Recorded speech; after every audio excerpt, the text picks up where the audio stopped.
Në qytetin e Korçës është vendosur një monument që ka ringjallur një pjesë të rrësuar të historisë shqiptare, busti i intelektualit Llazar Zaif Fundo. Pas 81 vitesh nga vdekja e tij tragjike, pas heshtjes së gjatë dhe dënimit të padrejtë politik, figura e Fundos është rikthyer më e respektuar se kurrë. Të gjitha mediat shqiptare, nga më të mëdhat e më të profilizuarat, kanë raportuar mbi këtë ngjarje. Top Channel e paraqet Zaif Fundon si një prej figurave më të spikatura politike dhe intelektuale të Shqipërisë së shekullit 20. Një mendimtar progresist, kritik i hapur i dogmave dhe një prej zërave më të fuqishëm të idesë europiane. Në sheshin përballë bashkisë që sot mban emrin e tij, busti u vendos si një rikthim i historisë në vendin që i takon. Top Channel thekson se studiuesi Aurel Plasari e formulon qartë këtë ngjarje si një borxh historik. Fundo sipas tij ishte një viktime drejt për drejt e Enver Hoxhës. Ekzekutimi i Fundos, i cili mbetet një prej akteve më të errta të historisë, sipas Plasarit,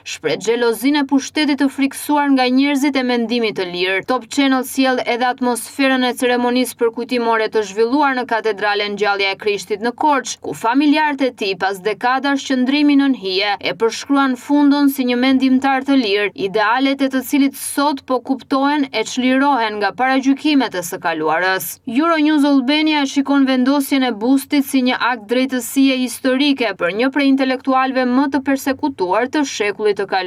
Euronews Albania thekson rolin e rëndësishëm të Fundos në hapjen e mendimit kritik, në qasjen e tij europiane dhe në kontributin intelektual që i parapriu Europës së Bashkuar. Euronews citon se historiani Aurel Plasari sjell edhe një detaj të rëndësishëm në urdhrin që Enver Hoxha dha për vrasjen e Fundos. Pyetja e parë që kërkonte t'i bëhej ishte: pse ka vajtur në Kosovë? Ky detaj i cituar në disa media tregon qartë paranojen politike dhe xhelozinë e regjimit të Hoxhës ndaj mendimtarëve që guxonin të tejkalonin kufijtë e kohës së tyre. Euronews thekson se busti është vendosur strategjikisht në pedonalen e qytetit, pranë shtëpisë ku Fundo lindi, u formosua dhe nisi rrugën e tij drejt idealit demokratik. Syri TV zgjeron dimensionin ndërkombëtar të Fundos, duke kujtuar se në vitin 1941 ai ishte ndër intelektualët që kontribuan në artimin e manifestit të Ventotene, një dokument që më vonë u bë themelet e konceptit të Europës së Bashkuar. Për këtë arsye, Syri TV e portretizon Fundon si një ndër pionerët e mendimit pro-europian në kohën kur Shqipëria ishte ende nën hijen e sistemeve autoritare dhe ideologjive të rënda. Plasari i cituar edhe në Syri TV e quan ngjarjen e bustit një vlerë të shtuar për kujtesën e Korçës dhe të gjithë Shqipërisë, rikthimi një figure që për dekada u helmua nga narrativa të fabrikuara politike. Syri TV sjell edhe fjalët prekëse të mbesës Elisaveta Fundo, e cila rrëfen se edhe pse nuk e ka njohur kurrë xhaxhain e saj, sot po mëson më shumë mbi të vërtetat e një jete të mohuar dhe për ndjekjet që brezat e familjes kanë mbartur. Ajo përmend ëndrrën e Fundos për një Europë të bashkuar dhe me emocion thot se shpreson që Shqipëria ta realizojë atë që ai besoi 80 vite më parë. Vision Plus ofron një analizë të thelluar mbi rëndësinë historike të kësaj ngjarje. Vision Plus e sheh Fundon si një simbol të guximit përballë dhunës së pushtetit dhe si një figurë që duhet të jetë mësim për çdo brez. Duke cituar sërish Plasarin, theksohet se dokumentet historike e provojnë se Fundo u eliminua jo për shkak të sistemit në përgjithësi, por si viktim personale e urrëties dhe frikës së Enver Hoxhës. Vendosja e bustit pranë shtëpisë së tij në pedonalen e Korçës është për Vision Plus një rikthim i drejtësisë historike për njërin prej intelektualëve më të përsekutuar të shekullit. Iliria News thot se Fundo është një figurë emblem e mendimit demokratik shqiptar. Ai paraqitet si një idealist, një mendimtar i lirë që u përball me ndëshkimin e sistemit për shkak të ideve që i paraprin kohës së tij. Sipas Iliria News, sot Fundo nuk është më i mbuluar nga errësira e propagandës së dikurshme. Ai po rilind në mendimin kolektiv shqiptar. Ceremonit, busti, fjalët e studiuesve dhe ringritja e figurës së tij nxjerrin atë nga hirja rresës, duke e bërë sërish pjesë të identitetit ton kombëtar. Iliria News thekson se rivlerësimi i Fundos është më shumë se një akt nderimi, është një rikthim i dinjitetit për një figurë që pagoi jetën për fjalën e lirë dhe për bot kuptimin e tij demokratik. Në të gjitha mediat, nga Top Channel te Euronews, Syri TV,